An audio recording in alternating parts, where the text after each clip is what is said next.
Welcome to another episode of AI Product Leader, where every week we shine a light on what it really takes to join the AI world. We have the real conversations with founders, product leaders, AI experts, technologists, and everything in between to understand where the world of AI is right now and what the path looks like to become an AI product leader. Have a question or a topic? Email us at support@aicareerboost.com and join the conversation. Let's dive into the world of AI together. I'm your host, Polly Allen, and I'm the founder of AI Career Boost, where I spend my time helping product managers navigate the world of AI and transition into AI leadership roles. I spent my career in both the product management and software development worlds, and I'm an ex-Alexa principal product manager, where I successfully launched the first generative AI answers on Alexa back in 2020. I was fortunate enough to be recognized as a top 100 Women of the Future winner. I'm extremely excited for my guest today. So today I'm excited to be bringing to you Kavita Kerwar. Kavita is a dynamic technology leader with extensive experience in pivotal roles across many verticals, including aerospace and fintech. Currently, she's making waves as principal product and delivery consultant at DiUS, where she explores the intersection of people, technology, and innovation, leading companies in generative AI and ML projects. Her passion is for driving impactful solutions and transformative change, especially in digital experience and platforms. And it's truly inspiring to see the work that she's doing. Outside of her professional role, she's dedicated to advocating for diversity and inclusion in the workplace. She volunteers as the New South Wales Director for Out for Australia, making an impact on aspiring LGBTIQ professionals. Did I say it right? Awesome. Kavita, we're so excited to have you. Let's jump into it. How are you doing today? How are things going? Good, really good. Thanks, Polly. Yeah. Thank you. It's really great to have you. Quite an honor. We want to get to know you a little and a little bit more about your background. So I'd love to hear if you could tell us how did you get into the technology space in the first place? Yeah, sure thing. So I'm South Asian. So as Indian, I think you have only two options: you're engineer or a doctor. No, I'm kidding. But but that's a stereotype. But I think growing up, I realized very quickly that maths was not my forte. So that was out. And strangely enough, I really enjoyed programming. And Hmm, then I had this journey into comp science, and I thought I would definitely be a programmer.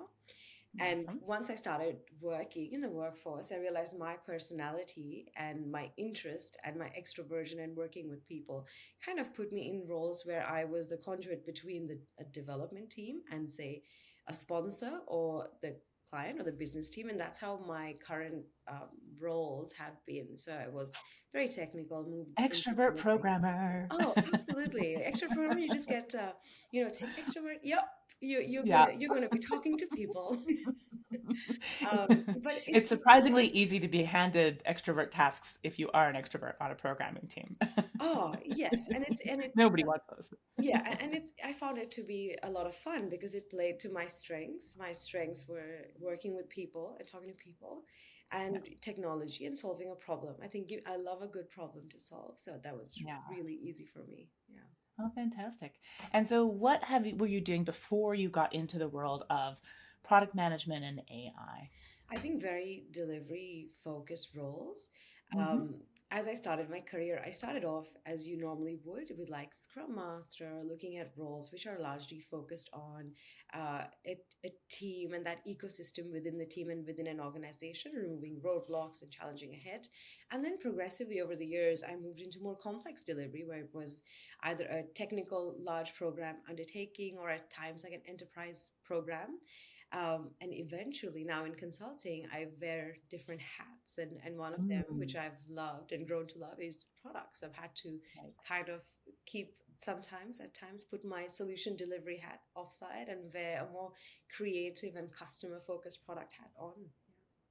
Oh, amazing.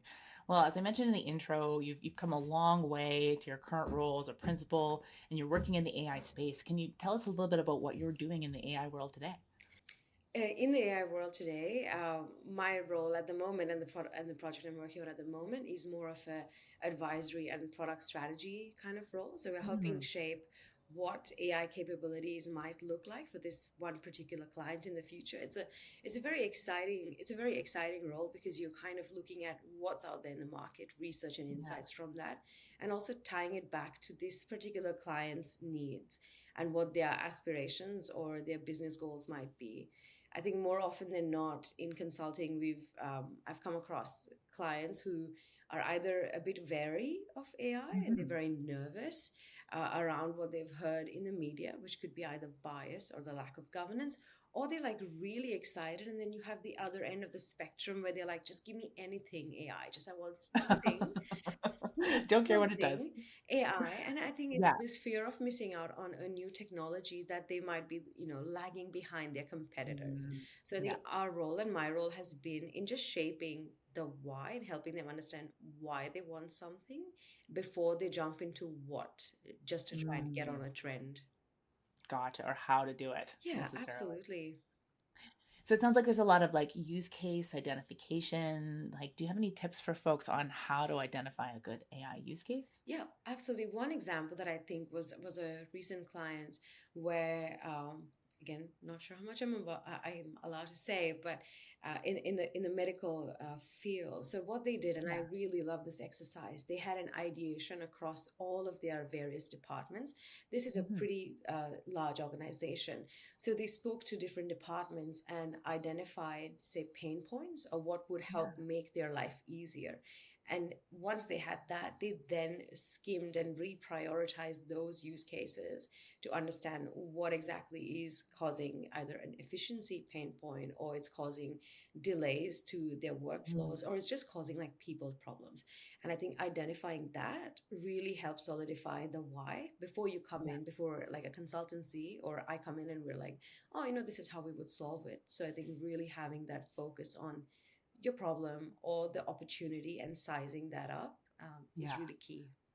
Oh, fantastic. It sounds like such an interesting role. So being involved in AI at this level, where did you start when you were first looking to get involved in AI? How did you, take Yeah. on learning about the space? Oh, such a good question. So I think, like most people in tech, you start hearing you start hearing on the ground like machine learning. You start hearing buzzwords. I know when Alexa was launched, Alexa was huge, especially in like where I come from in India. There were Mm. all these memes of all these Indian uncles going, Alexa, give me a recipe, or like Alexa is my friend.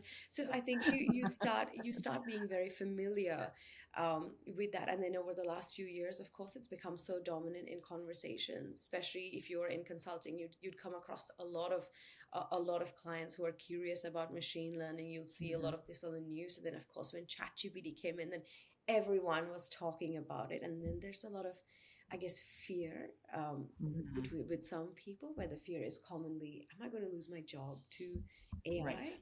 Or there's just you're overwhelmed because the amount of information and news articles you can perhaps see, and if you're following any newsletters, the amount of different takes there are, it can get Right. overwhelming. So the way Yeah. I started was, I'm not going to lie, because I was also at that point where very ripe for getting an imposter syndrome, where I was like, wow, this is so much information that I don't know. And then doing a course that I did with you, and a smooth plug in there, Polly, doing a course that I did with you for AI product leader just gave it a lot more structure. But how I started was just initially being curious, Yeah. reading through all the information, and there was a lot that was spoken about in the media as well, um, Yeah. and just getting started there on a higher level before delving into deeper. Yeah. Nice. It sounds like staying curious, staying open, even in the face of all these fears. Am I going to lose my job, or is this going to Yes. Yeah. replace either me or a business? Yeah. Businesses I work for, But I etc. think I read this article which quoted statistically 1 in 3 articles in 2022 or 2023 was about someone writing a blog post or article saying, I'm going to be replaced by AI. So I Yeah. think that if Huh. people are feeling overwhelmed, there's a reason for that. And I think the Yeah. media was churning out all of these articles which spoke the same narrative. Right. It does become a vortex when it's like that's the fear, so that gets clicks, so people are writing about So it people more. are So it writing seems about like it's more. happening. Exactly. And you're just Yeah. feeding the machine. Yeah. Yeah, completely.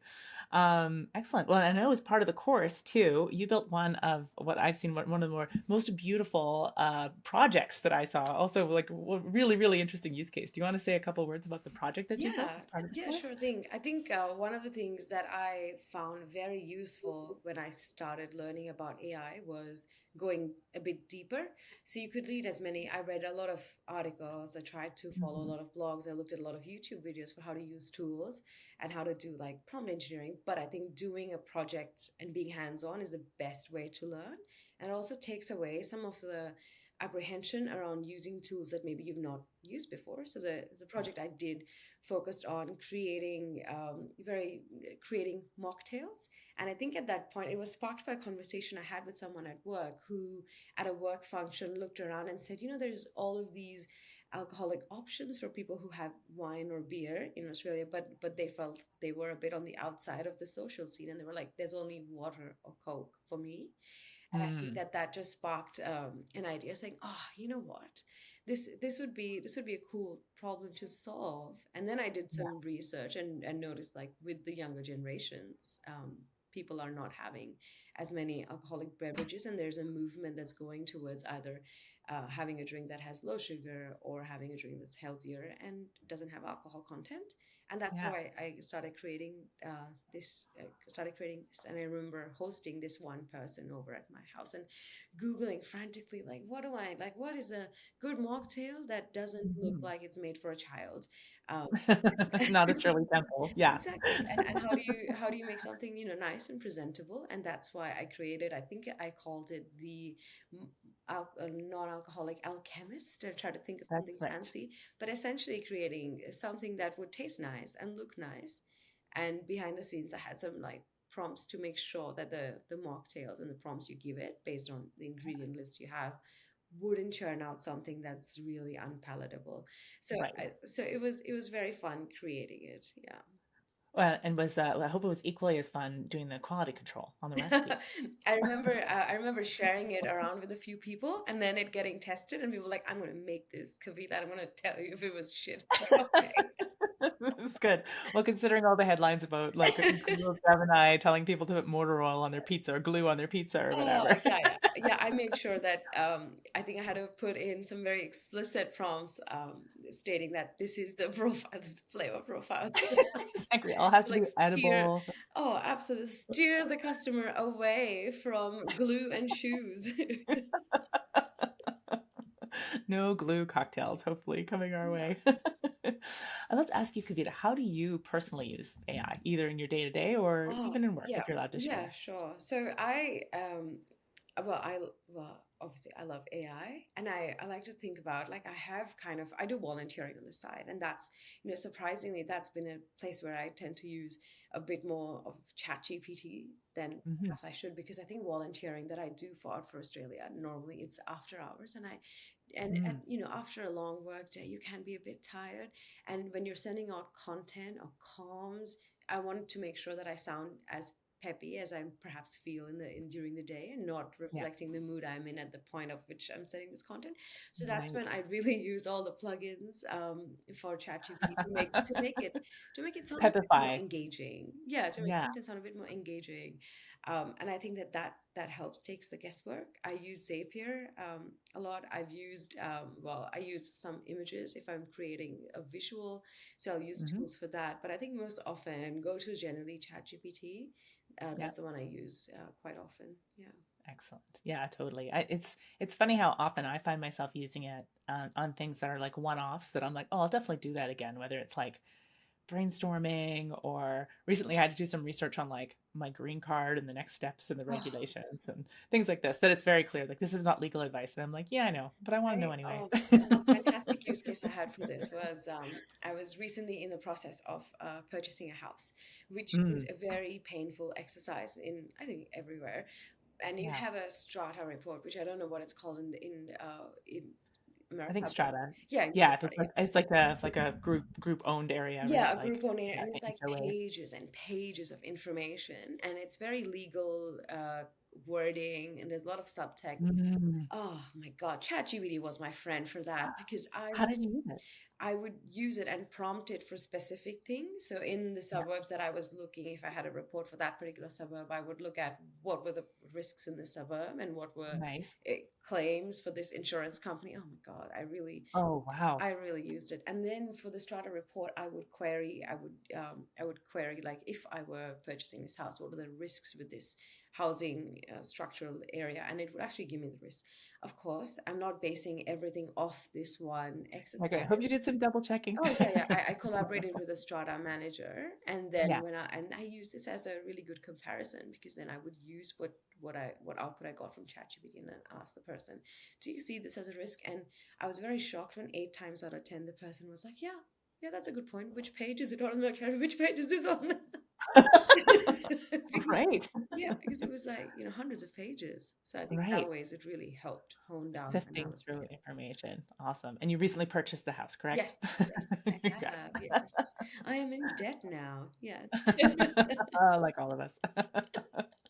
Awesome. We'll have a final question, which is really if you were to boil down into one sentence, your advice for someone wanting to join the world of AI as part of their career, where should they get started? What should they do first? I think get curious rather than and it's easier said than done, because this area, there's so much information that even I took a break for a few weeks. I went on leave and I came back, and it was like things had moved on so quickly Yeah. that you can get imposter syndrome so fast because you feel you're lagging behind. But I think it's just important to just be curious. And it's not rocket science, especially for if you're a technical person. And I've seen that this has been my issue as well. You have to get out of your own way sometimes, Mm, because you're so interested in the nuts and bolts, and just getting to that level probably is going to take a while. And then you're going to feel like, hey, there's a new product out there and I need to do this whole exercise over again. So I think just be curious, and also if you can reach out and do some learning, and a structured learning is far better, because I found like the course I did with you really useful, and it just meant that my mind wasn't going to what's the next shiny thing that a newsletter has told me, but I've approached learning in a much more constructive, sustainable way, and created something at the end which gave me a lot more confidence. So I think if you have the opportunity and to do something like that, that was fantastic. oh, fantastic. That's fantastic advice. Thanks so much, Kavita. Excellent. Well, we have only time for one last segment, and that is plugs. So I didn't know, Yes. Kavita, do you have any plugs you want to shout out? Well, I was gonna plug your course, Polly, and be like, yes, if you're someone who's curious, and or has received a whole bunch of information and now wants to just understand in a more sustainable manner, understand this ecosystem, feel free to join the AI Product Leader Blueprint course. Sign up. I Oh, thanks, found, Kavita. apart from the course, I think the community that you've built is awesome. You've got Aw, people who are very curious about new technology. You've got people who are very keen to share ideas, and I think having access to a community like that is amazing. aw, thank you so much for the shout out. That's great.